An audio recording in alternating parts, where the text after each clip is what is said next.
Welcome, folks. Welcome to Paranormal Roundtable. I'm your host, Josh Turner, also known as Wolf, and with me today is Sal. I'm back, folks. He showed up. But did you get the Band-Aid? Did you get the... Which one did you pick up? Adventure Time. What? Nothing else. I thought it was between Was it Captain? No, it was Spider-Man and Batman. Batman. No, I couldn't go with either of those. Adventure Time was calling my name. It was wow. just like, I had you pegged for it. I was telling Anthony, we were taking bets. I said, he's going to come back with Minions. You know, that was my second choice. I do like the Minions. You know. Awesome, man. But you came back with the Adventure Time. Adventure Time, yeah. Right, you know, just like good. Deadpool. Adventure Time watch. I don't have one of those. I'm going to get one, though. Oh, man. Wow. Well, you know what, Anthony? Make a note of that. Christmas time? Yeah, Adventure Time watch. Hey, I'll be a happy camper. My wife doesn't like Adventure Time. She says it creeps her out. I know. That's the whole point. It doesn't make any sense, though, because... It's weird. It's just weird. It's kind of like a Rick and Morty, but not so Rick and Morty-ish. It's just its own weirdness. It is weird, but I like it. But like, how could you not? Because Dogman is creepy and weird, and she likes that, but she don't like Yeah, and the ghost stories and the haunted houses stuff. She likes that too. So, yeah, I don't know. Yeah. Hey, to each their own, I guess, you know? That's crazy. So, folks, what we did in the first show was just me and Lon, and it was nice and peaceful and good. And this time it's going to be all disruptive and messed up because because I'm here. Yeah, Sal's here. Let's go. Yeah, he's he's like my annoying younger brother, but he's actually older than me. That's good. Yeah, the bratty younger brother. There you go. Annoying orange, like that YouTube character. Annoying, more like orange. an annoying grapefruit. No, I don't like grapefruit. How about, I'm saying I don't either. I mean, I do because it's good for you. It's good. I mean, but it's not one of my favorite citruses or anything like that. Well, anyways, with that being said, you know. We're going to talk some Dogman today. Yeah, man. Lon. Well, let's do the emails. Oh, all right. Then Das Wolf. DasWolfman88@gmail.com and wolfandsal@gmail.com. Send us your stories, folks. We want to hear them. We're getting to them as fast as we can. Because we do get a lot of stuff. We have been getting a lot of stuff. Yeah. And great the stuff, guy folks. that we have on, he gets a lot of stuff. Yeah, he gets way more. So we're going to get do. right into it now we're going to talk some Dogman. Yeah. Lon. Hey, Lon's got tons of stuff. Yep. So with that being said, let's get on to it. Get right into it. Here's the question that I wanted to ask, and I know that a lot of my fans on the show, the listeners, they know me from Dogman Encounters because that's the cryptid that I did the most research on. That's the one that I saw when I was 15, saw it once. And of course, I had a ton of people who have sent me messages ever since I was on Dogman Encounters back in 2015. It first started, I think it was 15. I started getting more stories because I came on and I told my story. Then I went on Vic's show and I told, other encounters that I had collected. But after that, I started getting inundated with reports, just started snowballing. And then I started, fielding reports and talking to people. And that's how I met my co-host, Armando. You want to say hello? How's it going, Lon? Hey, how are you doing? Doing all right, man. Yeah. And so we started the whole Dogman thing together. Like we started talking about doing a show. Yeah, almost immediately. Yeah, and so we started talking back in 2015, and we just were like, we got to do a show, but it took forever for us to finally get it done. Mm-hmm. I ended up in the hospital at one point. And that's pretty much, that was the catalyst. Yeah, and I said, if I get out of this alive, then I'm going to, first of all, I'm going to get my health right, and then we're going to do a show, and we're going to get it. And so that's kind of where it started, but I've been collecting paranormal stories since I was young. I lived in a house that was just had all kinds of activity and stuff. But the Dogman thing is where a lot of my focus has been, and as far as like the research and all that, like that was my bread and butter. What do you think of that phenomena? Oh, I think it's a real phenomena. We've been in, myself and Butch Witkowski. Yeah, Butch, who's part of my my 14 group.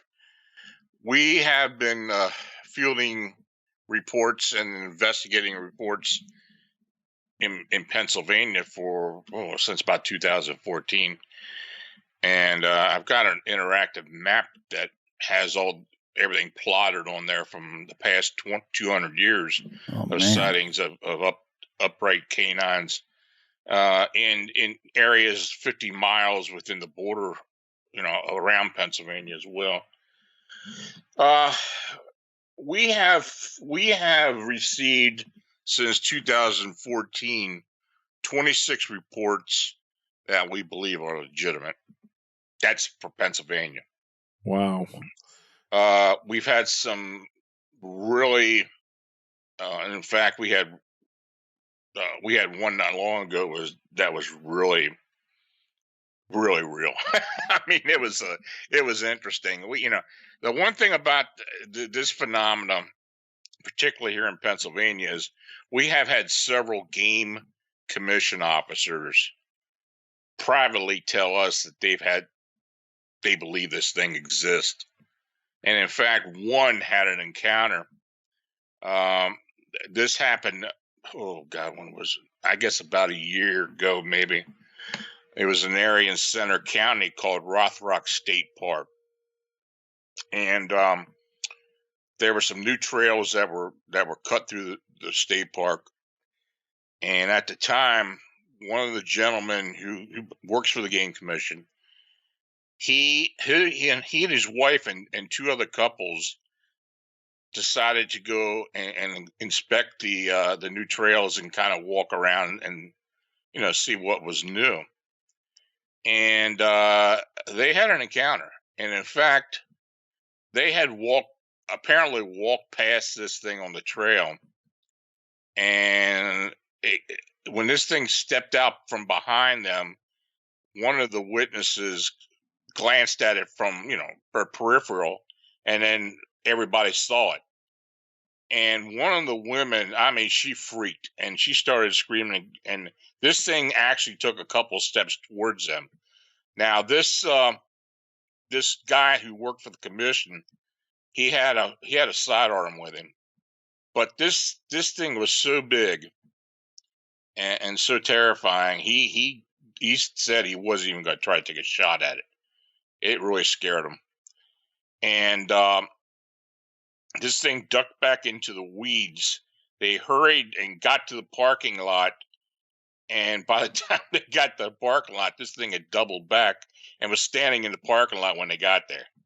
He described it as 8 to 9 foot in height, bipedal, had the hawk legs, had thin waist, heavy chest, very muscular, had the head of a wolf, had yellowish type eyes from what he could sense. It was during the day, but it was hard to see the eyes, but he thought he saw a yellow glint to it.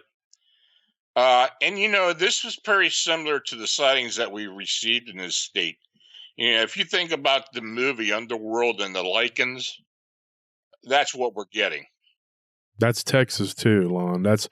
We just did a show. We just dropped one about hyena type men. Yeah, and I've had an encounter with that too. Mm-hmm. But I think that's different, though. I mean, from the one I saw, it did not look hyena-like. And like I said, it was one time. I was 15 years old. Very much a wolf. It was very much like a wolf. It had a wolf's head, because I thought at first that it was like a German Shepherd sitting in a ditch. And then it quickly was like, no, it's a black wolf. Like, then it kind of gets up on its, then it crosses the road on two legs. Well, that blew my mind. And ever since then, I've been like, what is that? What was that? Yeah. And wolf-like creatures, and that's mostly what me and Sal get. We get a lot of reports here in Texas, anyway. Mm-hmm. Yeah. But when you start getting into Louisiana, there are some reports we've gotten of the hyena looking type. Yeah, and then of course West Texas. Yeah, West Texas. For whatever West Texas, we had the people that had the hyenas chase alongside their car. Yep.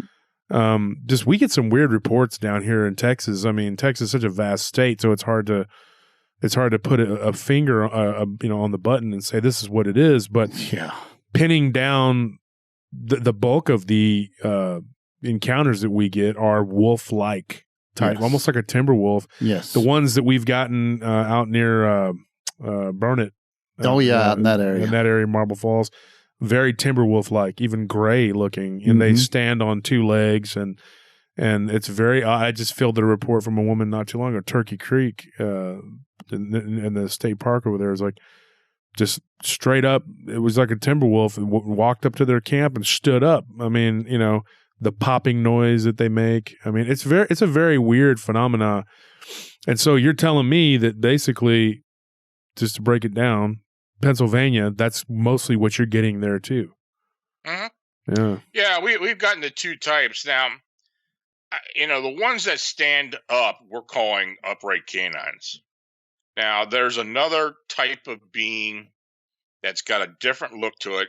In a way, it kind of acts human in some respects, but it's a quadruped, and we've been calling those the Dogmen. Now, we had a sighting of. Excuse me, Lon. Before you go into the sighting, you guys call those Dogmen, and you said that they have this, I guess, human-like qualities. Could you elaborate on that before you talk about they've got a hyena slope back. They're huge. They got a wolf head, but it's got a shorter snout. It's muscular like a human, and that's what kind of it makes it distinctive. We had a very strange encounter of one of these things. Well, actually, there were two of them out there, but this guy was deer hunting just north of Tuscarora State Forest, and he was in a tree stand, and he was looking out over a field. He was right on the edge of the woods. It's a place where he had a tree stand for years. Well, anyway, he had, during the day, he was looking out across the field, and he saw these two large, what he thought were just wolves or dogs, chasing these deer, into the other, to the left of him. So he didn't know what they were, so he stayed up there. Then eventually, one of these canines started walking up toward where he was. And this thing was looking at him up in the tree stand the whole time he's walking towards him. So he gets to about 30 to 40 yards to where he's in the tree stand, sits down, and just sits there looking at him. And he said, this thing I thought was a wolf, but it wasn't a wolf. He said it had the back itself looked like that of like a hyena, a large hyena. It's kind of humpbacked, kind of. Well, the back kind of slopes towards the back end, from the shoulders, and it had very muscular legs, front and back. The paws were large. The head was like that of a wolf with a very heavy mane, but then the snout was a bit shorter than that of a wolf. And he said this thing had a human-like expression to it. He said it's hard for me to kind of describe, but he said this thing sat there for about a half hour looking at me. And he said, I kept thinking I got to shoot this damn thing, but he was afraid to because he didn't know what he was looking at. The dilemma. So this thing eventually got up and circled around the tree where he was at, then took off. He said he stayed in that stand for 2 hours afterwards because he didn't know where this thing was. And he eventually did go down and got home. But this was about 2 years ago. And he told me he's never going back in the woods. I mean, this isn't the only hunter that I've talked to who've encountered these things here in Pennsylvania. First of all, the uprights themselves, they stand their ground. They will not run away. Mm-mm. They're going to make sure you take off, right? We had a guy who was actually hunting with a shotgun. He was upland hunting, and he was in one of the state game lands. And he said he walked right up on this thing that was standing in on the other side of our laurel bush. And this thing was so big, it was looking over the laurel bush. Ooh. And, this guy had a shotgun with bird shot in it, so he wasn't going to take a shot at it. No, he would have just made it mad. He said, the only thing I did was just hold the gun up close to me and start backing away. He said this thing was at least 9 foot in height. He said it was huge. Huge. So, that's what we're getting. I mean, that's the description of these things that we're getting. Now, historically, we have gotten sightings very similar to this that have been described in old newspapers and such. South of us into Maryland in Frederick County, there was a group of sightings back in the 60s. And in fact, there was six sightings, 6 encounters of this upright canine. And in fact, I was lucky enough to talk to one of the witnesses because he was younger at the time, and it was at his aunt's place where one of these encounters happened. And it was all in Frederick County, and he actually lives up in northeast Pennsylvania now. But he gave us a whole bunch of information because he had been looking into the phenomena since then.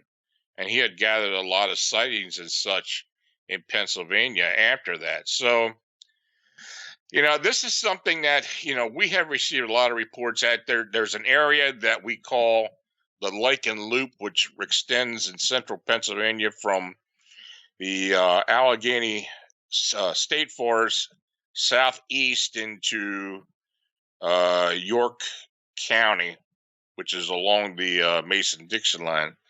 And within this loop is where most of the sightings have been concentrated at. So it's specific counties that have had actual encounters. Some really strange stories have come along as well. There was one where one of the early sightings that we had received, guy was telling me he was up in Clearfield County, and he was telling me he was driving home from work, and during the day, and he saw this. He didn't know what it was. This thing was standing, but he didn't know what it was. Looked like it was feeding on roadkill. And when he got near it and to go around it, this thing looked up at him and he said, I almost had a heart attack. This thing was a wolf, but it was standing on 2 legs, and it gave me the damnedest look. He said it was huge. So he got home. He was scared too. And, he eventually got a hold of us, but he told me a story that had happened to him because he's a hunter. But he told me a story. He said, I had been to a gas station locally about a year before that. And he said, I was standing there getting gas, and this Pennsylvania Game Commission truck pulled up. It was a pickup truck. Pulled up, game commissioner got out, and he had a dead young elk in the back of the truck. So he was looking at it, and he got to talking to the game officer, and he said, how'd that thing die? He said, I don't know. He said, it's got a slit on its throat. I don't know how it died. He said, I don't know if it ran into a branch or something and got its throat cut or whatever. But he said the thing is, the reason we found it was we had tagged it with a collar. And this collar looked like somebody took a knife and cut right through it. And those things are thick. They're that real thick leather. So the game officer couldn't explain what it was. He said it looked like something just sliced right through this thing. So, that would take a lot to perforate one of those collars. And then how would a person? How are they going to attack it with a hunting knife and in order to get all that? Yeah, elks are big. I mean, they're the size of a horse. Oh, they are. Better words. The only other big animals that we have in the state of Pennsylvania. Now, of course, they say we don't have mountain lions, but we do. But I don't think a mountain lion could have done that. And it doesn't sound like their motive. No way a black bear could have done that. Yeah. It doesn't sound like the motive. The modus operandi. It doesn't sound like the modus operandi of a cat, because a cat will choke out, for lack of better words. They'll latch onto the throat and suffocate, latch onto them until they die, and then they start feeding. Yep. And they go to the neck and start clamping down on it. Oh, yeah. So, of course, that guy couldn't understand what he had, what he saw. And in the meantime, we have had two other game commission officers in that part of the state who have actually come forward to us and told us, there's some freaky stuff going on around here. We don't know what it is, but you guys are talking about upright canines. We couldn't discount that. He said, officially, we haven't seen anything or noticed anything or heard anything, but off the record, yeah, there's something going on. So, this is a phenomena that we've been getting in Pennsylvania more and more. Like I said, there have been older reports. There was an incident that happened up into the coal regions of Pennsylvania, above Center County, where a logging camp was supposedly attacked by a group of these upright canines back in the 1850s. And there was a similar report of something happening a little later on in the Allegheny State Forest, where a group of these things had attacked loggers there as well.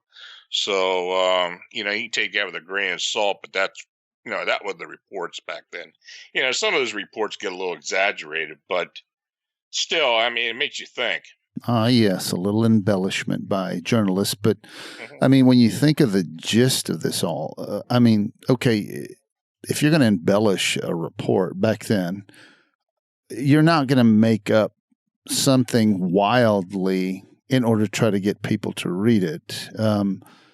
You would embellish something that, is in the mainstream, such as back then they'd embellish the stories about how savage the Native Americans were and all this stuff, and that they weren't civilized, and that was far from the truth. So I could understand if they're embellishing stories of that nature or a bear hunt or something of that nature, but why would they embellish upright, make up a story about upright walking wolves and then embellish it? But then again, I guess it would all depend on the reporter who's, writing the story and putting it out. Yeah. I'm just amazed, Lon, with, the upright canines. And of course, I don't know if you're familiar with that video that was floating around the internet about 6 months ago, maybe, where some guy was filming his dog, or he was filming what appeared to be a large canine, and then his dog went up there and started interacting with it, obviously negatively, and then that thing just stood up on all fours. It, to me, from judging from the distance and and estimating the size of the dog, and again, it's only my speculation, but I think that dog was at least, something to the effect of being 80 pounds, maybe anywhere between 60 to 80 pounds, somewhere in there, because he looked quite muscular. Looked like he was 200 pounds. Yeah, that thing that stood up.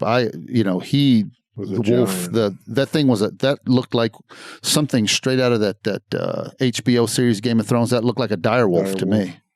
And it was amazing. And of course, it cut off quickly, but it was a canid. No doubt to me, it was not a hog. A lot of people tried to say it was a hog. You see pictures all the time of guys who've killed wolves, and they're big. Pretty big. Yeah. They're not supposed to be at wolves all over Texas, but there are. We know there are. I know that out near Rockdale. Mm-hmm. Well, you got the Coywolf phenomena. Yeah. They even made Hollywood even made They made a Netflix documentary on how, they're so resilient now that they've crossbred them, and they're very prolific. They're resilient. Yeah, we're starting to get them in Pennsylvania as well. They've been pretty common up in Ontario for about the past 20 years. If you go up into around Toronto in that area, the suburbs are just loaded with these coy wolves. The timber wolves and the coyotes have begun interbreeding with each other, and now these coy wolf packs are, really taking over the wild areas around Ontario, and they have actually started to be seen in New York State and Pennsylvania as well. I find it amazing that now you have, the replacement for the eastern red wolf being the coy wolf. I find it amazing that they're resilient to the level that they are. But again, it's not surprising when you think about coyotes and how resilient they are and how much, Well, how much of a survivor they are. They've been moving east now for the past 30 years. Yeah. We have coyotes in this area. I don't know. I don't even really think we had coyotes in this area, before. Mm-hmm. We had wolves, but we didn't have coyotes. And now actually the coyotes are getting pushed out of the western part of the country, and they're in every state in the lower 48 now, as far as we know. We're of the same understanding because, well, in Texas, we grew up with coyotes all over the place around here. Yeah, so, no, we didn't have them. And wolves, that was not something we saw. I've seen a red here. wolf. Well, I saw one back in 2007 by Lake Travis. I was working out there, and I know what it was. She came right out of the woods, and she just stood right in the middle of the road.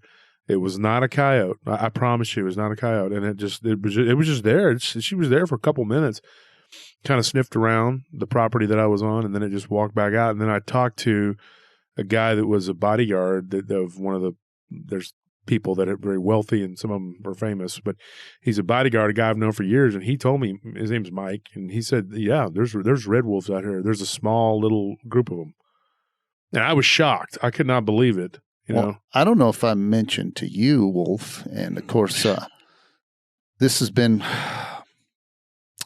I guess we could say it's probably been about 6 to 8 months ago, maybe. But when I was making my way towards the house, and I live out in the Cedar Park area, and it's at one time Cedar Park was not a full-blown suburb of Austin. Now it is. It was nothing. It was just a little town out there. All they did was chop cedar. Yeah, that's it.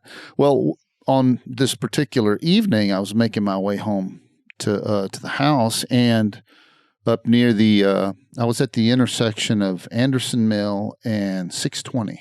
I was around that area. And as I kept going, I was traveling on Anderson Mill.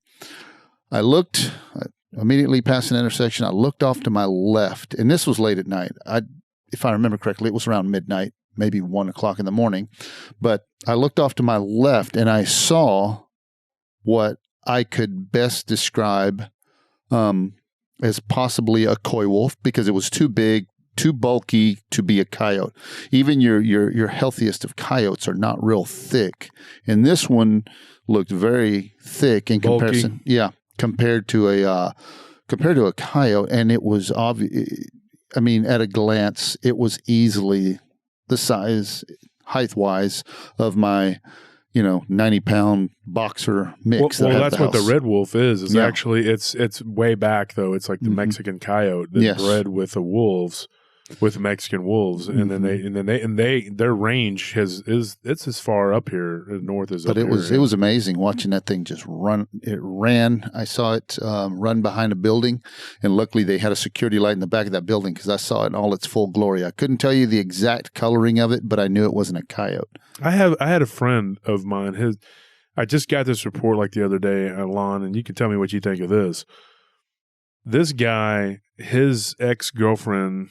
I guess it's weird. They're still friends, which is that in and of itself is rare. But anyway, her current boyfriend saw something back in 1998, back near Brody Lane here in Austin. Now back then it wasn't all growed up like it is now. There were pastures and everything else. And he was driving near Slaughter Lane here in Austin, and he was coming back he worked downtown, and he was coming back from the bar. He was a bartender. He told me he was completely sober, but like I said, this is a guy I met through my friend's ex-girlfriend. But he told us point blank that he saw what the biggest wolf he'd ever seen, and he said it was on all fours, but it looked so abnormal, like it looked so strange that its shoulders were way too wide, and that the legs kind of sloped downward.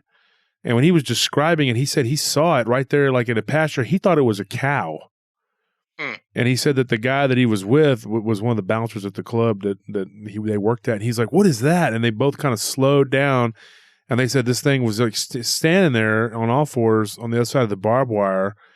And he said that as they drove past it, now he didn't see it, but the passenger, who I didn't actually talk to, claims that it kind of stood up and on two legs, kind of halfway, and went back down. Mm-hmm. And he said it looked very Timberwolfish, but it looked like it was maybe 4 times the size of what you would think of as a wolf. When I asked him to estimate how much he weighed, he said probably 300-400 pounds. And I was like, holy, I mean, I don't know what that was or what it was that he claimed he saw.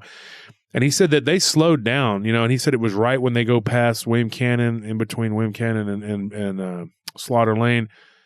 That area, has only been grown up for the last 20 years.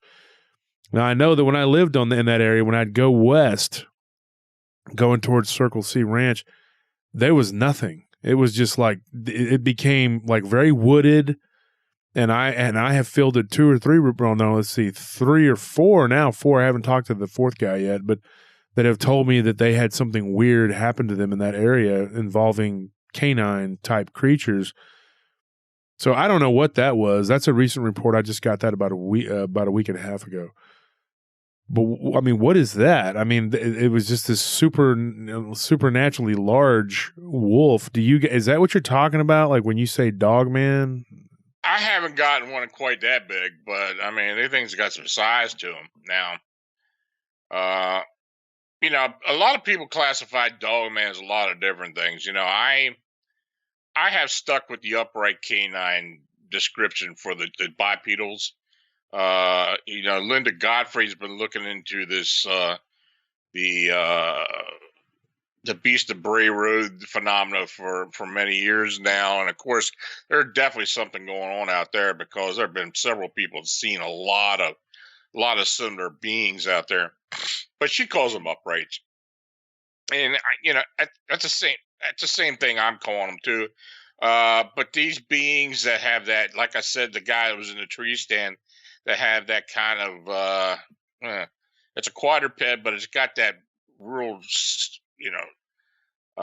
real muscular look to it in the shorter beak, the shorter snout. That's what I'm calling Dogman, because one of the early Dogman sightings in Pennsylvania, they called this thing the Dogman or the Dog Boy. That was along the Ohio line in Pennsylvania. I forget what county that is, maybe Crawford. But, it was a well-known sighting, and this thing was a quadruped as well, but it looked like a boy. Looked like a boy? Yeah. So that's really interesting. Yeah. So, that was, I think, where a lot of this Dogman description or moniker came from. And, I'm just calling the bipeds, upright canines. I think you're on to something as far as the proper descriptive words to delineate between the ones that are primarily on 4 legs and then the ones that have the ability to get up on 2 legs. And Wolf and I have been we've been in agreement with this particular saying that Sasquatch prefer to be on 2 legs, but are definitely able to be on 4 legs when needed, and so on and so forth, and vice versa for the canids, the upright, the upright canids, humanoids, and or the dogmen who are primarily, on 4. We've always agreed on that because I think it makes more sense when you go off of what they look like. Do we truly know what they? Do we truly know what the deal is? I don't think we can say, but that's just our. And we don't really agree. We don't really like the term Dogman because the ones here don't look like dogs at all. Nobody has come to us and said it looks like a Doberman Pinscher dog. But people say that. I've heard stories about it, but not for me and you, Sal. It's been complete, just straight up canine or hyena like, which was a different category, which we did a show about. Yeah, we did that. But it's definitely most of the reports that we've read. Watched videos or listened to video interviews on YouTube, and the reports people have given us seems like 95% of the time the dogmen, for lack of better words, the culprit very wolf-like. It doesn't stray from that. And then of course you've got the the delineation between the hawked legs versus the human style legs. Well, no, Yeah, there are both of those out there too. Mhm. Yeah, definitely. And that just what are brings you up, getting that? Well, in Pennsylvania, it's mostly the hawked legs. But, I had taken some reports up in southern Ontario, in the Niagara area, sometime before we started getting all this in Pennsylvania. And those sightings up there were always the human leg, the upright canine with the human-like leg, not the hawk legs, but the human-like leg. Very muscular human legs. Whoa. like Yeah, like literally tree trunks, right? We don't get that down Yeah. here. No, like, we've hardly most. at all. No, yeah, what we get down here is very Straight up much canine leg. 99.9% of the time that's what we hear. Yeah. Canine legs, and Yeah, we've gotten both. I've gotten both. Now, as far as Pennsylvania, some of these sightings could have been the human-like leg. If they were hidden enough to where they couldn't really make out what they were, then not. But I think the hawk leg is mostly what we've been getting in Pennsylvania. But those sightings, like I said, that I had gotten in southern Ontario, and quite frankly, I had gotten some very good reports up there, mostly in the winter, and these things were in snow and very delineated, so you could see the actual body itself. yeah, And from the background, and these were human-like legs. that's really. I've always found that really intriguing because you have others out there in the cryptid community or paranormal community who they call those the Gugwe, and of course, on this show, we do shameless plugs or shameful plugs to anybody and everybody because we're here to, we're trying to figure this out as best as we can with all the knowledge that we acquire. Well, you do. I don't. Oh, okay. I don't promote anyone. Right. No, I'm just kidding. Yeah. If we promote no one, we promote everyone at the same time. That's just how we do it here. But that brings me to my question is that there's a gentleman out there in Montana does a show called World Bigfoot Radio. The guy's name's Duke Sullivan, and he claimed to have had an encounter with a Gugwe. And many people have described a Gugwe as very, as far as its features, very canid type, but the human style straight legs, very bulky, very big like that. And it's crazy because there's some researchers that we've talked to who they're not open to the idea that they have canid legs. They're just like that's not. Not possible doesn't or make something. sense evolutionarily, so we're not gonna. Right. I'm not gonna get into who they are, but we've Yeah. asked, and they're just like, no, that's not the case. And then there's others that, and then there's this whole division amongst the researchers. Yeah. We believe in the rabidly that they cannot be anything other than a flesh and blood creature that evolved here on Earth somehow. No, I don't go with the flesh and blood indigenous theory at all when it comes to the upright canines. I believe that these are really supernatural beings. They may seem to be flesh and blood for the most part, and but I think overall, I think this is a supernatural being. And in fact, we've had some sightings where these things kind of glowed in a way, kind of had that glowing look to it. The glow, was it green? No, it was like a silver glow. Wow. Oh, like a shimmering. Because like we shimmer. had a report of it being kind of a greenish mist around one. Yeah. Well, Yeah, see, and that's an angle there. I'm sorry, Lon. That's I an don't know. angle. Personally, I think most cryptids, and I'm talking about Bigfoot and upright canines, and most possibly these winged humanoids, Yeah. are all supernatural beings. They're interdimensional beings. Seriously, I really do believe that, and I think there's a connection to a lot of other phenomena as well when it comes to cryptids. As far as the whole supernatural aspect, and I guess to clarify supernatural, from my point of view, the way I see it is when people say they're supernatural, that to me includes interdimensional and all these other Right. things that we're starting as a race of beings that we're starting to be able to explain through science a little bit more, such as portals and I guess the best example or best case scenario I'm talking about is, or example is CERN. All the experimentation they've been doing with that big super collider gizmo they have out there, and many out there believe that it's really thinning the veil between our reality and this other dimension or other dimensions. How many, we don't know. So for them to slip through the veil when it's been weakened or maybe, a big tear opens up, I don't find that to be very outlandish. I don't find it to be far-fetched, because if we're already doing that, it's just, and then, coupled with I always talk about, I've read the works of Sitchin and his theory on how human beings came to be on the planet.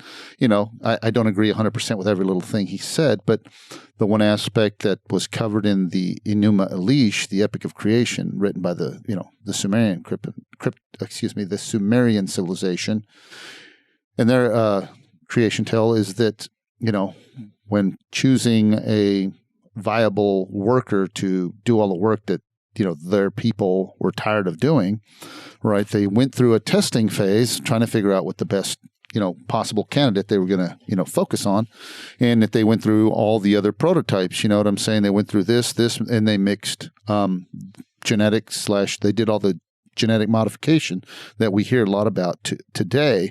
And so, and then finally, of course, settling on human beings, us per se. But the part that I like to really, that really gets me is the part that they had trials, they were trial and error with all these other creatures. And this is where Wolf and I, he brought it up for me, and it made me think more when he said, well, if they did all this genetic testing on these other creatures, mixing them before they settled on human beings, he goes, I'm sure they didn't just throw them out. They maybe used them as guards, like guard dogs. But now you had, a creature that was way more intelligent than your average canid, and coupled with human DNA, for lack of better words. So to me, were they all destroyed in the flood? I don't think so. And just because of all the stuff I've read, but I think that these are all remnants, and not to mention that the saying that's out there also in the paranormal world, that if you see something on television or in a movie that's this fantastic science stuff that the mainstream says we don't have yet, but it's just in a movie, we do have it in the movie, but it's not realistic. 9 times out of 10, we've already done that in these secret underground bases. And you mentioned Dulce earlier on. You mentioned it before.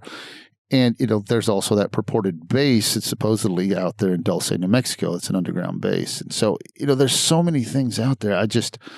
It doesn't, I think it's a mixture of both that, we've had our government, probably that have known about these creatures. Well, it's like technology. And they whatever we're getting now, they probably already have had for 20 years. For 20 years, yeah. In these super secret, dark projects and behind the scenes deep state stuff. So it's, to me, I'm not going to completely say it's a ghost, but I will say, yes, it is a big possibility. I'll leave it on the table.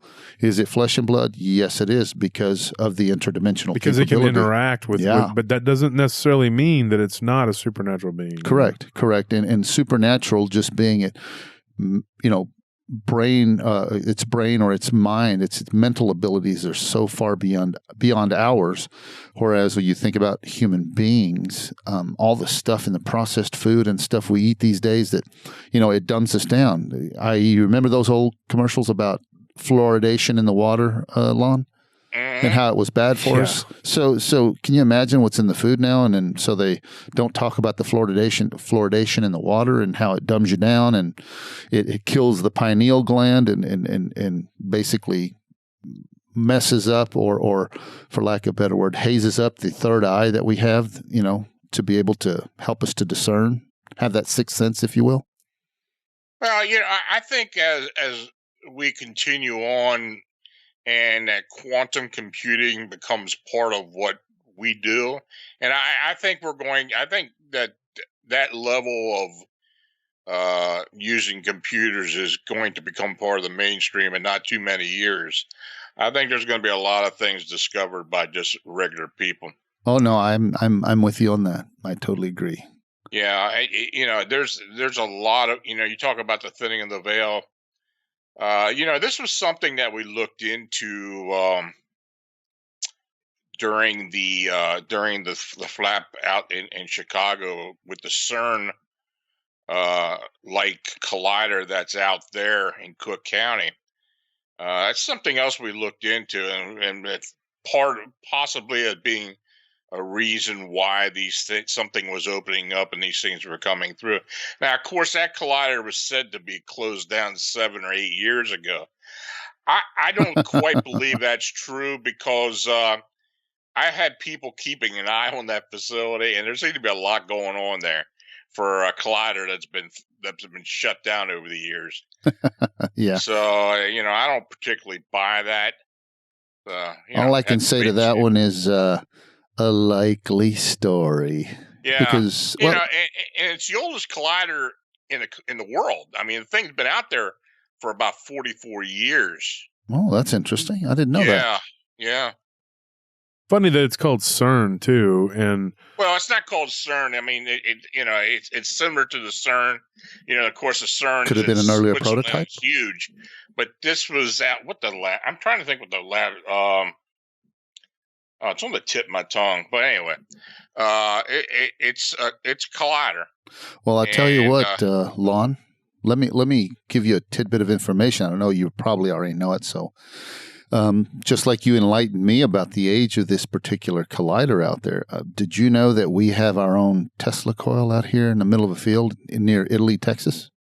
I didn't know that. Yeah, it's a big Tesla coil. You can look it up. It's really interesting.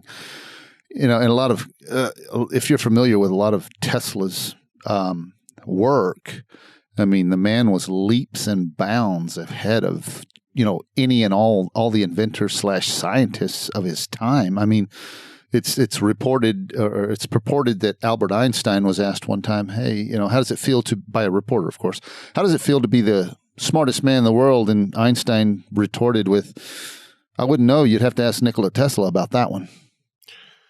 But what I was saying, though, about the CERN thing is that the CERN collider in Switzerland, I believe.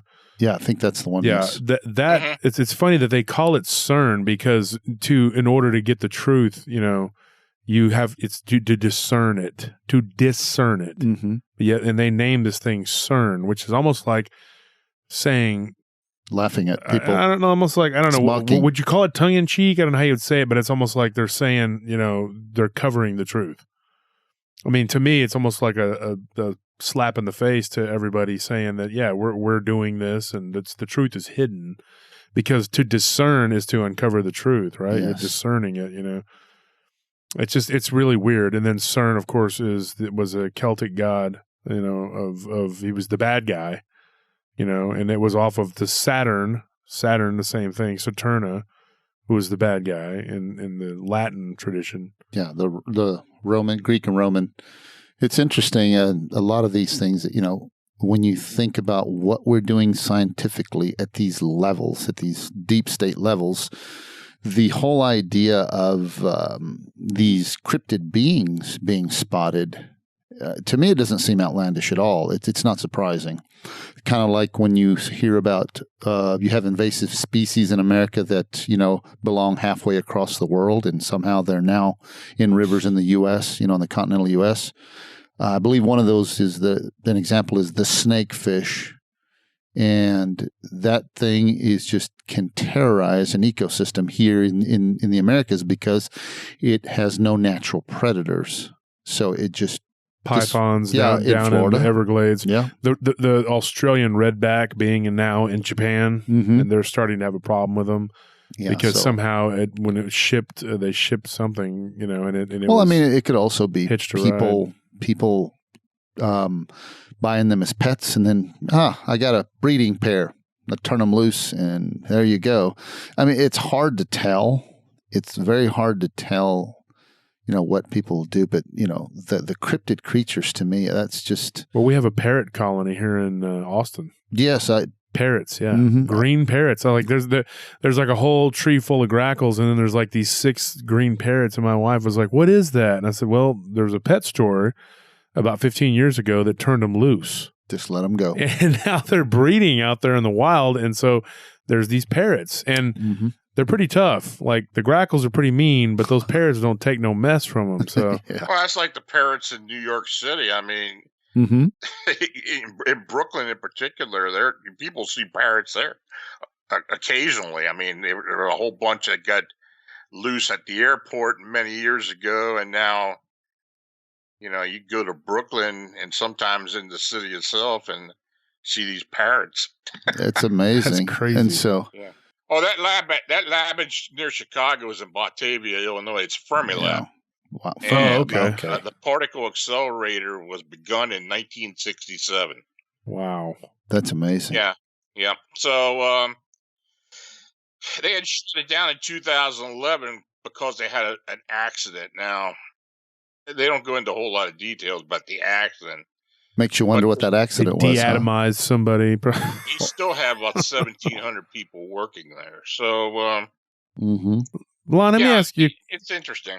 Let me ask you another question. Speaking of New York, I don't listen to a lot of shows, a lot of podcasts or whatever, but there was. I do. Well, that's it. I am. I don't have a lot of time. I work a lot, and I work, and so, and even when I'm at work and there's a little downtime, I got to be careful because I work in kind of a bad area. But so Sal, he is retired military, so he listens to a lot of shows. He's like a podcast person. I'm looking for reports and people's encounters and all that stuff. That's mainly what I listen to on YouTube. Yeah. Just to hear all their stories. And so there is a show.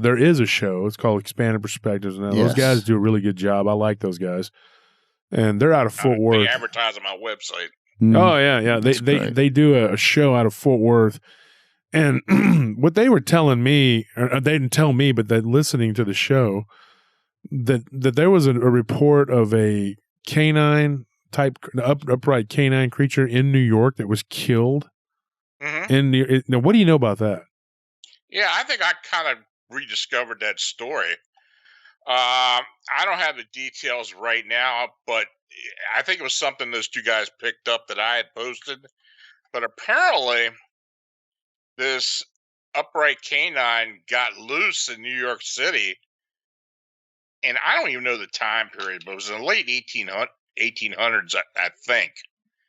But I had to dig it out. I don't have offhand. I don't have it, but it was part of an actual newspaper story that was that had occurred back then. But yeah, that's true. What they're saying is true. That's crazy. Like that story, just like really actually chased some people as well. That's crazy. But at the same time, I would think that an upright canid creature, an upright canid like that, I think it has the smarts to adapt to, a concrete jungle, for lack of better words. I don't think it is, that. Imagine the survivability and the craftiness and hardiness of a coyote times 1,000, and there you have that upright canid, and then not to mention the mental capacities of these creatures, because I'm of the opinion that they have, near human intelligence, level intelligence, just like us, and with that would mean many of things. And I feel the same way about the Sasquatch. And just because of stories I've heard, and I listened to a podcast earlier today, and another shameless plug, this goes out to the Cryptid Brothers of Oklahoma. They received a story from a gentleman up from the Northeast. That's about all they gave. But that this gentleman was a truck driver, and he had some mechanical problems, stopped on the side of the road, started fixing them. That while he was fixing them, he noticed a big black figure in the woods, just out of sight where he couldn't make out exactly what it was. So the most he could see was fur. Thought it was a black bear. So he said, well, I better hurry because I'm out in a rural area. I could get attacked. I need to get out of here. So he did all that. So once he fixed all that stuff, the little minor mechanical problems he had, he jumped in his truck and he took off. Well, unfortunate for him, he had to go uphill. So that means he slow start, carrying a heavy load in his 18-wheeler. So once he got up to about 25, 30 miles an hour, he starts driving. Then he looks off to his passenger side window, and there he sees this upright walking canid, basically stooping down to look through his passenger window, which was open, and he couldn't get it up for some reason. And this went on, and he was driving and watching it, driving and watching at the same time. And of course, this gentleman pulls out, he had a pistol in the vehicle for personal protection, and he shot this thing. And of course, he got lucky and got a headshot. And he said he saw it in the rearview mirror just go completely, stiff as a board, plank-like, and just fall to the ground. So with that being said, I thought, listening to the story, I said, hey, he got a headshot on these creatures that know what guns are. And of course, once that happens, he said that he drove up the road a little bit more, turned back around, and he made it back to near the spot where he was broke down, or right there.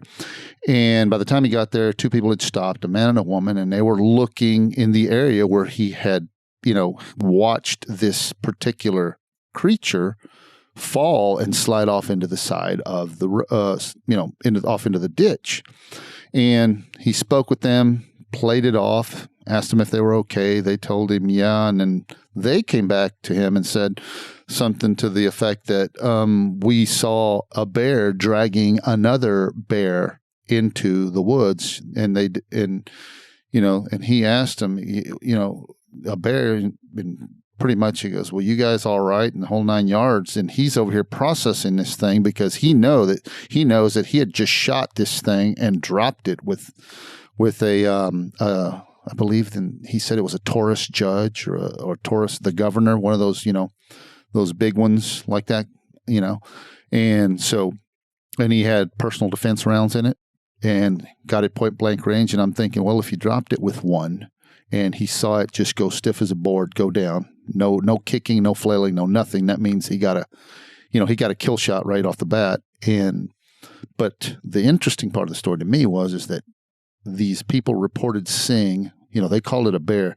The guy thought, he told Lance Hightower, he's the main guy that's on the show, of his brothers. But the guy told Lance that he thinks that these people saw a lot more than what they were letting on. They just said bear because they didn't know what else to say, or they didn't want to be labeled crazy. Long story short, key element: one dragging the other off in the woods. And I'm a firm believer that that's why Bigfoot or Sasquatch will never find a body unless you kill every last one that's out there. And they don't travel alone unless they're a rogue male that's been thrown out.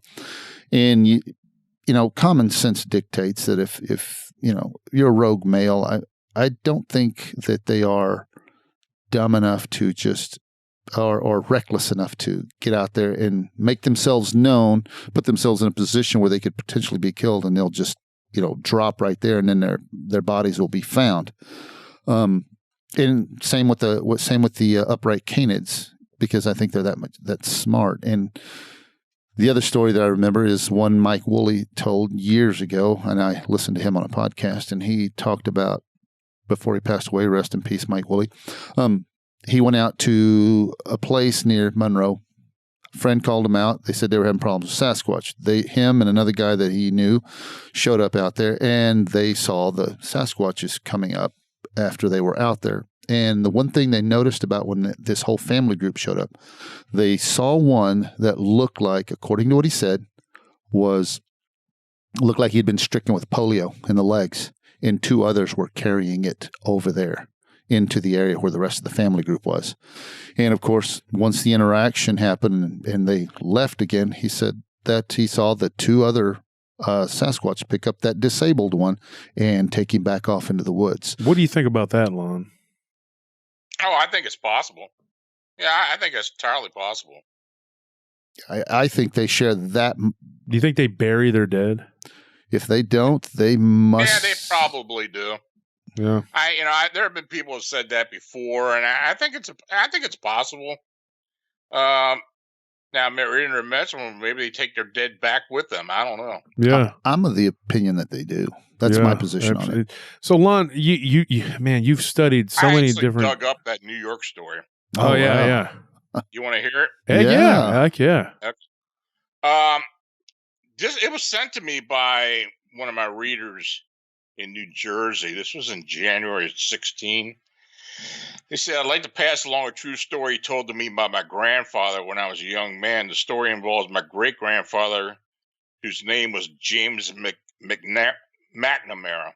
He was a patrolman in the New York City Police Department. The incident occurred in October 1911 during the late evening hours. James was assigned to the theater district in the area of Broadway and 42nd Street. Another patrolman by the name of Dobbins was 2 blocks south on Broadway near 40th Street. Theater goers were walking about and enjoying the Great White Way when suddenly there were screams emanating from an alleyway just below James' position.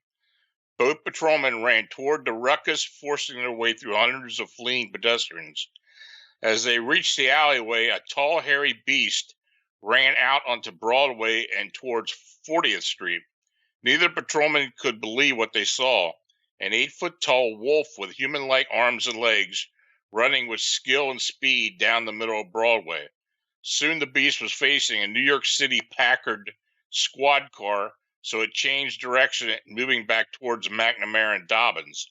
The beast was growling as it was moving forward. The patrolmen took positions by a newsstand, hiding and waiting for the horrible creature to move before them. Soon the beast was at the entrance of another alleyway near 42nd Street. Both patrolmen pulled their revolvers and took deadly aim. The beast quickly dropped to the gutter. Immediately, McNamara and Dobbins surrounded the body as other officers joined them.